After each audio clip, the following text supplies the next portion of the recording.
Bismillahirrahmanirrahim. Assalamualaikum warahmatullahi wabarakatuh. Alhamdulillah, salatu wassalamu ala rasulillah, amma ba'd. Malam ini kita akan mengkaji sedikit banyak tentang khusyuk dalam sholat dan hadis-hadis yang berkaitan dengan hal-hal yang memudahkan kita dan mendukung kita untuk khusyuk dalam sholat. Kemudian kita nanti akan beranjak sesempat waktu bab yang berkaitan dengan cara menjamak dua sholat dalam perjalanan. Dalam beberapa kesempatan sebenarnya sudah kita bahas ini, tapi kita detailkan kembali pada malam ini. Bismillahirrahmanirrahim. Hadis ke-127. An Aisyah radhiyallahu anha anna Nabiy sallallahu alaihi wasallam shalla fi khamisatin laha a'lam fa nadhara ila a'lamiha nadhra falamma ansaraf qala idhhabu bi khamisati hadhihi ila Abi Jahl wa atuni bi khaniyah. Ini bacanya ini bi anbijaniyah Abi Jahl bi anbijaniyah Abi Jahl fa innaha alhatni anifan an salat.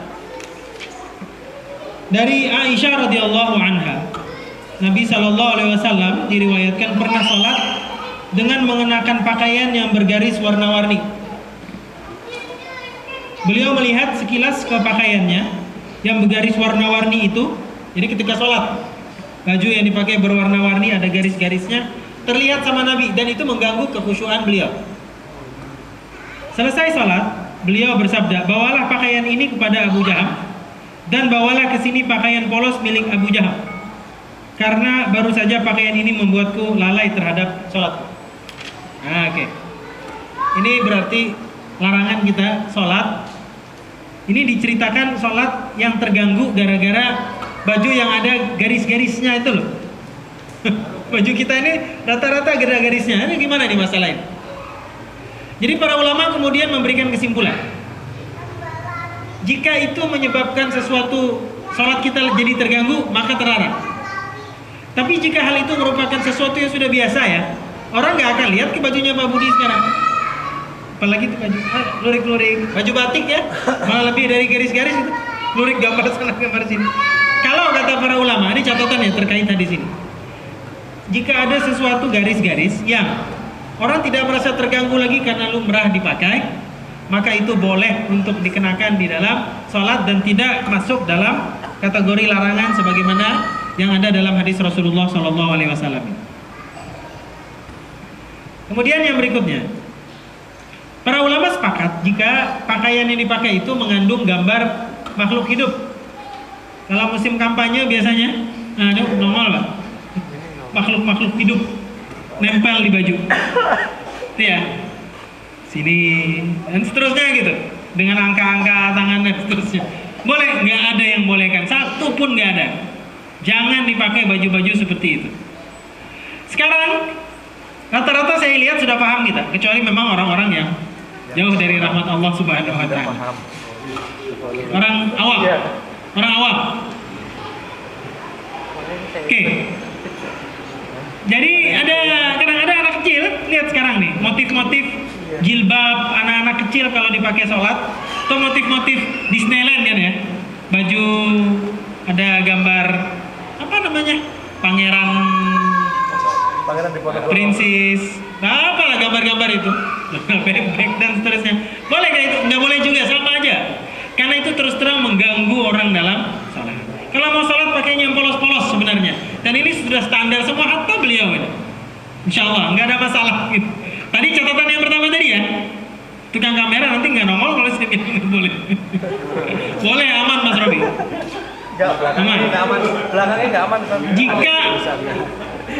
aman. Jika dianggap lumrah dan itu merupakan kebiasaan seseorang, nggak menganggap itu sesuatu yang salah dan orang tidak akan terganggu karena melihat gambar tersebut. Jadi begini catatannya, selama itu mengganggu sebenarnya, selama itu mengganggu berarti itu yang terlarang. Dan selama itu bukan gambar makhluk hidup secara real, berarti itu yang terlarang. Selalu di luar dari itu nggak ada masalah. Contohnya sarung-sarung kita kan rata-rata ada tulisan gajah berdiri apa gajah lari kan? Gajah duduk. gajah membongkok, semua itu. Nah, sudah itu lumrah. Nggak ada orang yang kalau sholat terganggu gara-gara melihat tulisan-tulisan seperti itu. Nah, ini dia kata pembatas atau konklusi dari hadis yang saya barusan bacakan ini. Ini pun juga hadis ini dikomentari oleh para ulama. Tadi kan baju ya dipakai oleh Nabi, bukan disuruh buang. Kalau seandainya disuruh buang, haram sudah jatuh. Tapi kan malah dikasihkan ke sahabat yang lain dan minta diganti dengan baju sahabat itu yang polos. Ada yang menggambarkan bahwa ini sebenarnya hadiah dari Abu Jaham tadi. Cuma Nabi minta ganti dengan yang lain lah, nggak usah begitu karena mengganggu saya dalam sholat. Jadi ada kemungkinan bahwa Abu Jaham kan pakai, mungkin aja. Jadi hukumnya di sini tidak sampai jatuhnya haram, kecuali yang benda hidup tadi. Jadi jatuhnya makruh karena mengganggu seseorang di dalam sholat. Ini poin yang lain. Apakah mengganggu ini sebatas gambar-gambar yang tertera di depan mata kita saat sholat? Jawabannya lebih luas dari itu, Bapak-bapak. Jadi misalnya apa gitu ya, ornamen di masjid yang begitu mengganggu. Ada juga yang mengharamkan seperti itu. Misalnya orang, ini gimana ini? Menurut kita ini, apa namanya? Dinding kita bak cermin, gitu ya. Ada sebagian masjid Pak nggak boleh kan? Kenapa? Begitu takbir kan ya?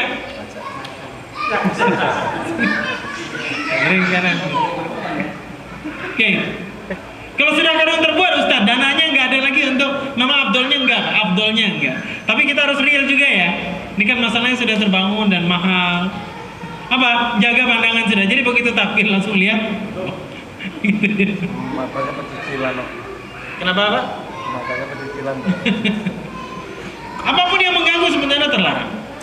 Sampai juga ada masjid-masjid yang melarang sejadah yang ini dalam bentuk warna gambar-gambar. Kan kadang-kadang itu ada sejadah ya, begitu ramainya. Sebagian pertama gitu. Nah, gimana jalan tengahnya? Kalau itu dianggap lumrah tadi, poin yang pertama itu penting nggak? Tidak apa-apa lagi. Utsaimin mengatakan, kata beliau apa? Jika itu dianggap sesuatu yang lumrah sudah. Bahwa sejadah itu biasanya ada gambar, biasanya Ka'bahnya ya, kalau kemudian ada tiangnya dua di mana kita bisa merenggangkan kaki di situ, dan nggak ada orang kemudian ketika sholat, Masya Allah indahnya, pintunya nggak ada gitu sekarang. Ini dalam batasan-batasan ini diperbolehkan untuk dipakai di dalam. Kemarin ada yang cerita ke saya, Ustaz, ini sekalian saya sampaikan, karena ada yang curhat ke saya, masjid sini. Kita mau belikan untuk Masjid As-Salam kaligrafi ahlan Pak Andi. Kita mau belikan untuk Masjid As-Salam kaligrafi ya, taruh di atas. Boleh atau enggak Pak? Yang itu mah boleh, nggak ada masalah. Dan di masjid-masjid di dunia Islam rata-rata ada kaligrafinya. Karena kita nggak ada yang terganggu, artinya sembayangan ke bawah. Nggak ada yang matanya ke sana, bahkan diharamkan di dalam Islam. Nabi mengatakan kalau sholat jangan lihat ke atas, atau Allah tidak mengembalikan pandangan. Jangan sholat kayak gini, haram hukumnya. Mau sholat ke bawah. Ini kan kita menentang, seolah-olah menentang Allah Subhanahu Wa Taala. Kita di depan penguasa saja ngomongnya buat tinggi banget, apalagi di depan Allah Subhanahu Wa Taala. Jadi untuk ornamen-ornamen seperti ini dihalalkan, dibolehkan asal tidak berlebih-lebihan. Kalau berlebih-lebihan membebani pihak masjid, udah nggak usah aja. Kadang-kadang ada masjid di beberapa tempat di kita membebankan pengurus masjid dan masyarakat di situ untuk membangun sekedar menara masjid. Habis-habisan. Umar bin Khattab radhiyallahu anhu, pada zaman kekhalifahan beliau, ada orang datang, dia bilang begini, Umar, kenapa kiswah kain Ka'bah ini tidak diganti? Kata Umar, dan zaman itu ada zaman kesulitan ekonomi, paceklik dan seterusnya. Kata Umar, saya lebih baik mengenyangkan perut-perut kaum muslimin dibanding mengganti kiswah Ka'bah. Biar aja kayak gini, ini kan bukan prioritas. Selama Ka'bahnya tidak hancur, mungkin kena hujan, kain yang ada masih layak, pakai aja yang itu. Jadi ada prioritas di dalam kita beribadah kepada Allah Subhanahu Wa Taala. Jadi insya Allah ini masalah clear lah, jangan dianggap ini sesuatu yang wala wal barok. Kalau yang melakukan itu bid'ah, ini harus ditinggal. Enggak, itu boleh aja, ini fleksibel. Masalah teknis di dalam kita memakmurkan masjid. Kita lanjutkan.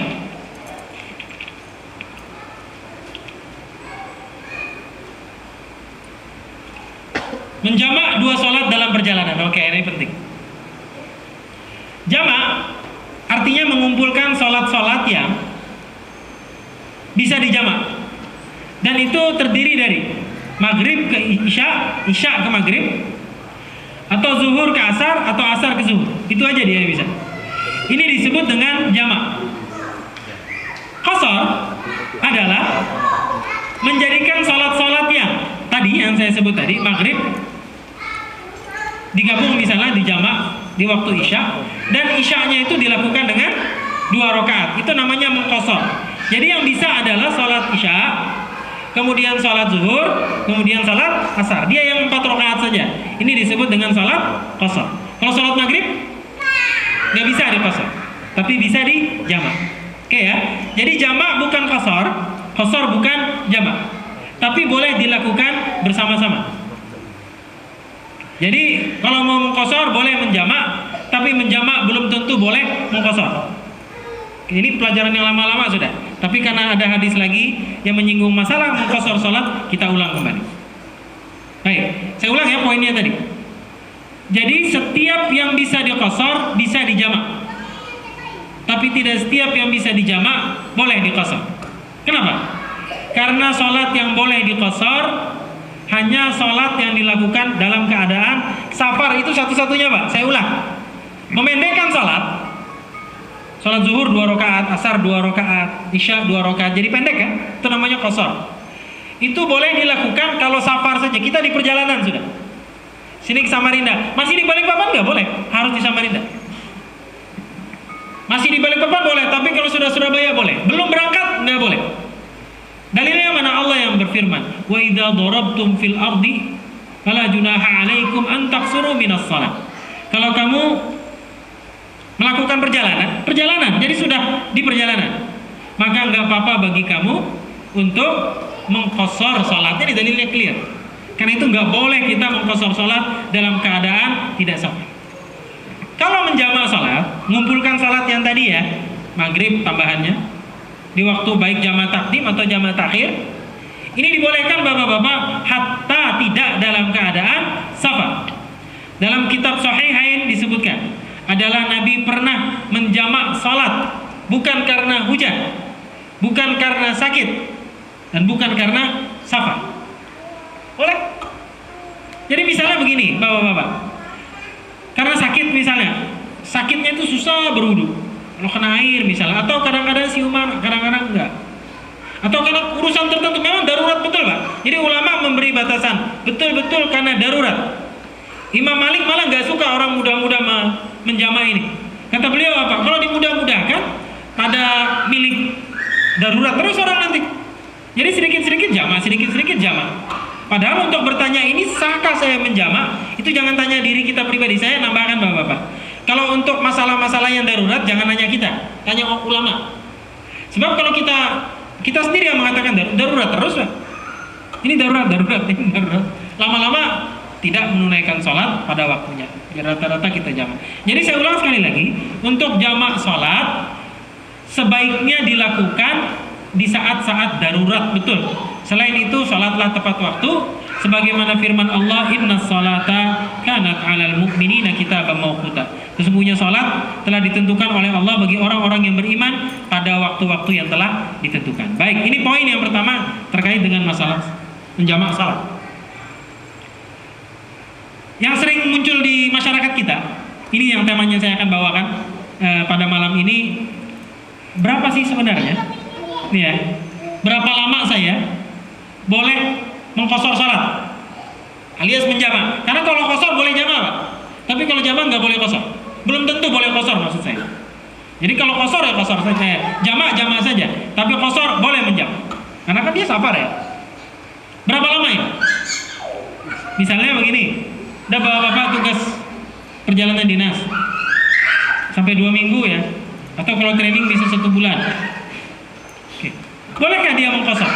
Ada tidak batasan-batasan di mana seseorang dikategorikan sampai waktu tertentu dia nggak boleh qasar lagi meskipun dia sedang dalam keadaan safar? Ini pendapatnya saya lihat tadi sore sebelum kesini.